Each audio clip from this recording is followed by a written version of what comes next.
"Who's going and who's staying?" Blair asks, rubbing the back of his neck. "Me, Dara, Declan, Oliver, and Alaric," Harlan responds, pausing, looking to Kayla next to me. Her hand that is tightening on my leg starts to sweat. "Are you up to coming, Kayla?" Harlan asks, sounding unsure. Kayla's silent for a minute before opening her mouth.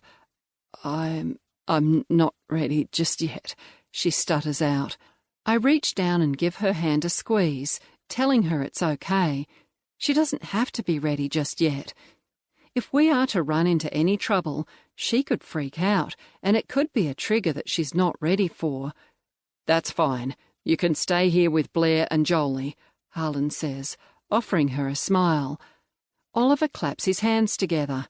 "All right, let's head out." Standing up, I lean down to give Kayla a tight hug. "Please be safe," she whispers in my ear. "Always. Hard to bring me down." She smiles back, giving me one last squeeze. Meeting the guys at the door, we head off. It's deadly quiet, only a few people are out, and they are on edge, constantly looking around, peering over their shoulders. I look at one guy who I've seen with Albert before. His eyes scan the forest. His brows are drawn together. He's trying to cut some wood with his axe. He catches my eye, and a smile hits his lips. He nods his head, going back to work. Everyone's tucked away inside their homes.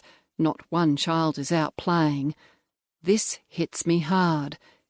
Everyone deserves to wander around, especially kids playing, feeling safe. But James has caused this. He's caused panic. Everyone's on edge, waiting for his next attack. I want to scream out to the forest, to tell him what I think. I want him to hurt like we are, to live in fear like we are.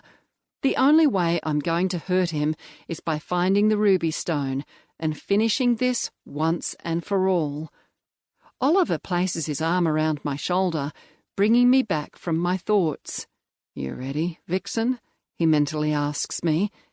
It had been so long since we'd used our mental connection to communicate, it sends a shiver down my spine. I was born ready. I smirk, reaching over, placing a light kiss to his lips. Just as we reach the border of our village, Harlan turns around, crossing his arms over his chest. "I'll be heading out in front. Oliver and Declan, you both stay next to Dara at all times. Alaric, you take up the back." He pauses, catching my eye. "Dara, as we head through the forest, I want you to connect with the forest and your magic." Taking my lip between my teeth, I nod. It feels different out here now. It used to be easy to connect to the forest, but this outside part is now dead. I can't feel the magic. The once lively forest is gone, which made it harder to connect to. Because the magic of Silvia was dying down, that much was evident. I'm always grateful to still have our little village alive and vibrant.